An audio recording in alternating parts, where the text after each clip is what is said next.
Caríssimos amigos e irmãos, que a paz do Senhor esteja com todos vocês. Chegamos ao final do mês de agosto, nesse ano com 5 domingos. E nós temos justamente nesse mês vocacional, que no último domingo de agosto é o dia do catequista, dia nacional do catequista. Quando são 4 domingos, pode acontecer, então o dia do catequista coincide também com a vocação aos ministérios, que também tem muita coisa a ver. Mas nesse ano nós temos aí 5 domingos e nós então comemoramos nesse último domingo o Dia Nacional do Catequista. Nós tivemos há pouco tempo um decreto do Papa instituindo o ministério de catequista. Falta ainda as orientações do rito para fazê-lo e também as orientações de como levar adiante e como formar desse novo ministério os catequistas.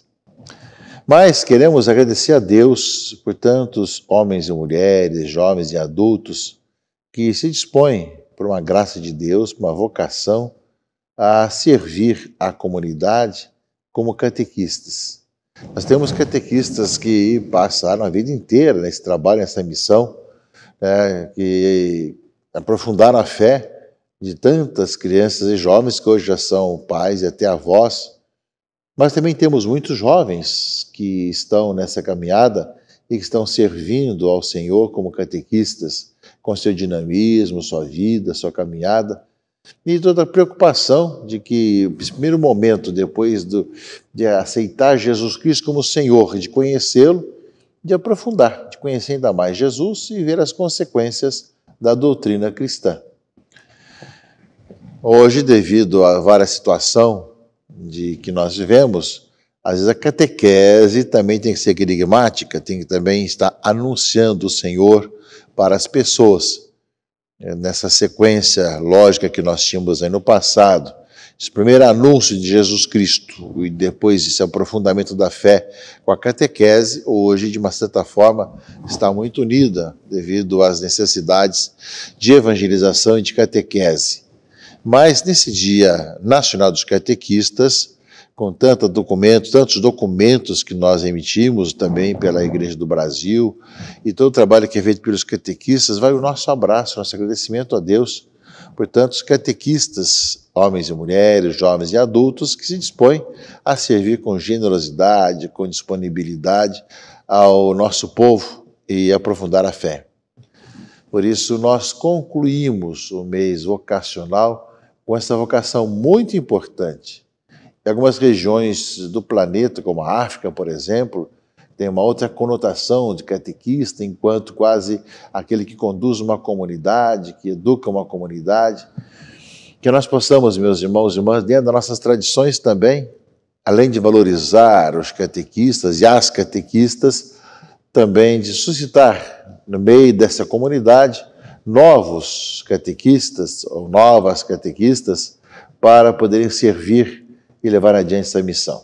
Estamos nessa retomada gradativa da nossa caminhada como igreja e sem dúvida que a catequese foi uma das questões mais difíceis, mais complexas e que mais o povo sentiu devido à dificuldade de trazer jovens, adultos, crianças para uma sala no centro pastoral, no centro catequético e com distanciamento, com menos gente, então sempre tem todas as dificuldades. Pouco a pouco, nós vamos encontrando, além da parte da internet, além da catequese online que se estabeleceu, também essa presencialidade, pouco a pouco, vai acontecendo.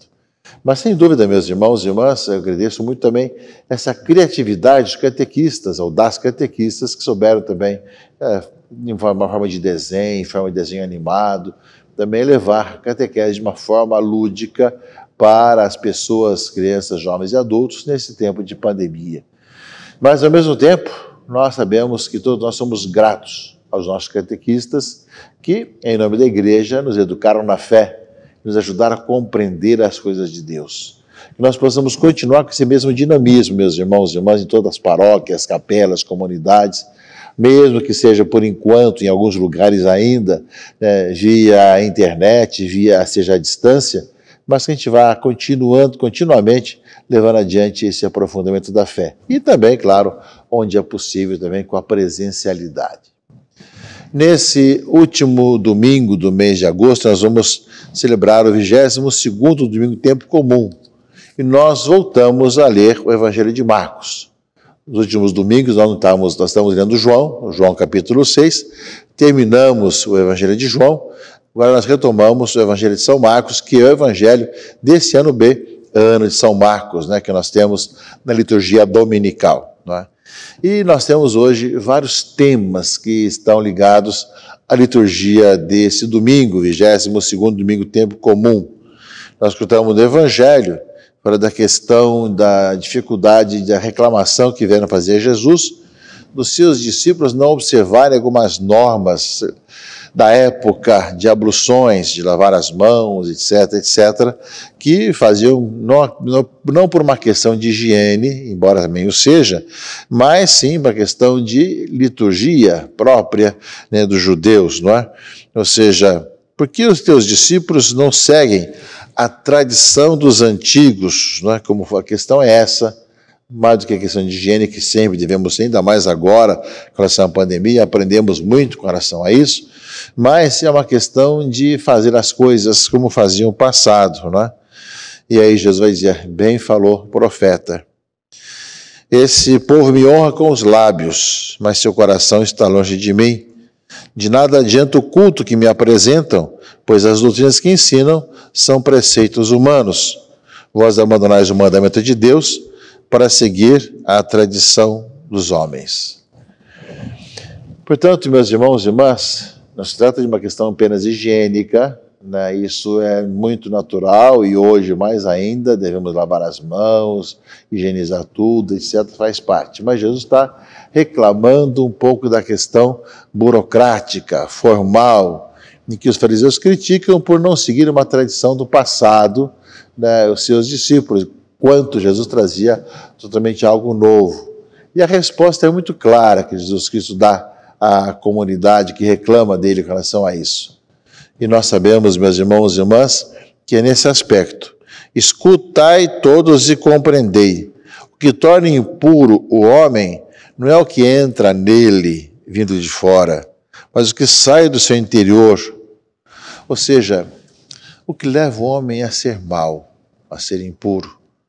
Não é o que ele come e nem é como ele come, não é? Mas o que está no seu coração, não é? Ou seja, é dentro do coração humano, diz o Evangelho, que saem as más intenções, imoralidades, roubos, assassinatos, adultérios, ambições desmedidas, maldades, fraudes, devassidão, inveja, calúnia, orgulho, falta de juízo. É uma lista interessante. Todas essas coisas, mas saem de dentro e são elas que tornam impuro o homem. Então a questão da ablução, da pureza, não é uma questão apenas higiênica de lavar as mãos, como fala aqui a leitura do Evangelho, mas tem que estar no coração do homem. Nós vamos continuar assim com a questão de higiene, porque hoje é necessário lavar muitas vezes as mãos devido a tantas situações de contaminações. Mas não é lavando as mãos que nós temos o coração melhor, que o nosso coração seja mais puro. Ou seja, o que Jesus está dizendo que o que ele quer fazer é tornar-nos novos, com o coração realmente purificado, para que saia coisas boas da nossa vida, não coisas ruins que estão no coração da gente. E para poder ter um coração novo, não supõe apenas lavar as mãos, supõe lavar o coração, lavar uma nova vida, ter uma nova mentalidade, deixar morrer o homem velho para sermos homens novos. Então, uma coisa é a questão de higiene, lavar as mãos, que é necessário hoje mais do que nunca. Mas Jesus fala de algo muito mais profundo. O que tem no coração do homem, que mesmo lavando as mãos não resolve, é só maldade, só inveja, só maledicência, só ruindade, querer fazer mal aos outros. Isso que mancha o homem. Isso que torna a mente o homem complicado. Dentro do coração que partem as coisas ruins e más. É isso que Jesus quer fazer, transformar a nossa vida e o nosso coração. Nesse sentido, meus irmãos e irmãs, a leitura do Deuteronômio, leitura primeira desse domingo, 22º, domingo tempo comum, fala que das leis e decretos que o Senhor ensina, para que fazendo-o vivais e entreis na posse da terra prometida. Ou seja, os decretos que o Senhor dá é para colocar em prática, diz aqui já no Deuteronômio, no Antigo Testamento, né? Ou seja, guardar os mandamentos do Senhor vosso Deus e pôreis em prática, porque nele está a vossa sabedoria e inteligência perante os povos, para que, ouvindo todas essas leis, digam: na verdade, é sábia e inteligente esta grande nação. Pois qual é a grande nação cujos deuses lhe estão tão próximos como o Senhor nosso Deus, sempre que o invocamos? E que nação haverá tão grande que tenha leis e decretos tão justos como esta lei que hoje vos ponho diante dos olhos? Ou seja, de saber colocar em prática aquilo que são as orientações do Senhor, que nos vem pela Escritura. Não é apenas um ato externo, mas sim o coração que faz praticar a verdade e praticar o bem às pessoas, não é?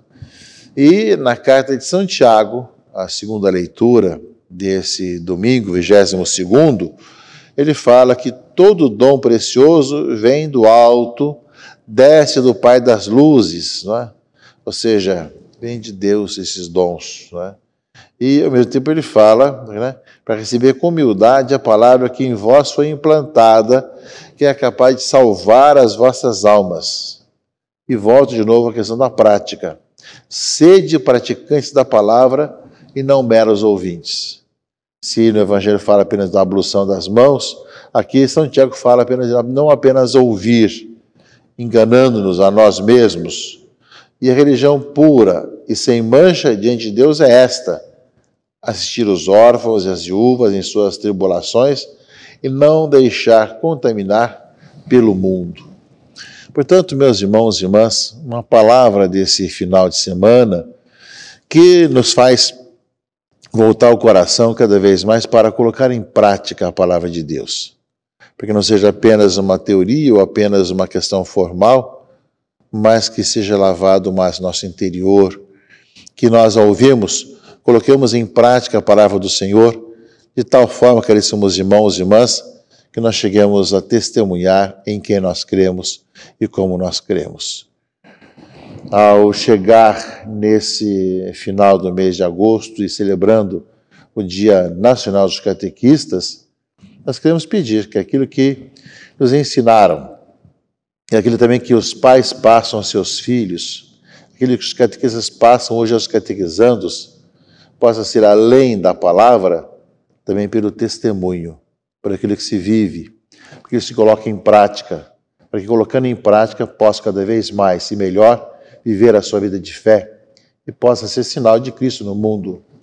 Dessa forma, caríssimos amigos e irmãos, aquilo que foi lido no final da carta de Tiago, da carta de São Tiago, deve ser uma prática em cada um de nós, ainda mais nesse tempo, né? A religião pura e sem mancha, diante de Deus e Pai, é esta: assistir os órfãos e viúvas em suas tribulações e não se deixar contaminar pelo mundo. Cuidar dos necessitados, dos mais abandonados, dos mais vulneráveis, e não se deixar contaminar pelo mundo, no sentido do mundo enquanto pecado, enquanto mal, enquanto erro, enquanto longe de Deus. Sabemos andar de acordo com a palavra de Deus, vivendo a nossa vida de fé, nessa nossa caminhada, nesse tempo tão complicado como nós temos hoje, mas ao mesmo tempo que nós fazemos o bem, também procuramos ter diante de nós essa não contaminação de tantas coisas erradas que estão graçando pelo mundo afora. É o passo que nós somos chamados a dar, que a palavra de Deus desse 22º domingo, depois de termos vivido esse mês vocacional, nos faça viver a nossa vocação cristã, nossa vocação à santidade cada vez melhor. Que Deus abençoe, proteja e guarde a todos, em nome do Pai, e do Filho e do Espírito Santo. Amém. Easy,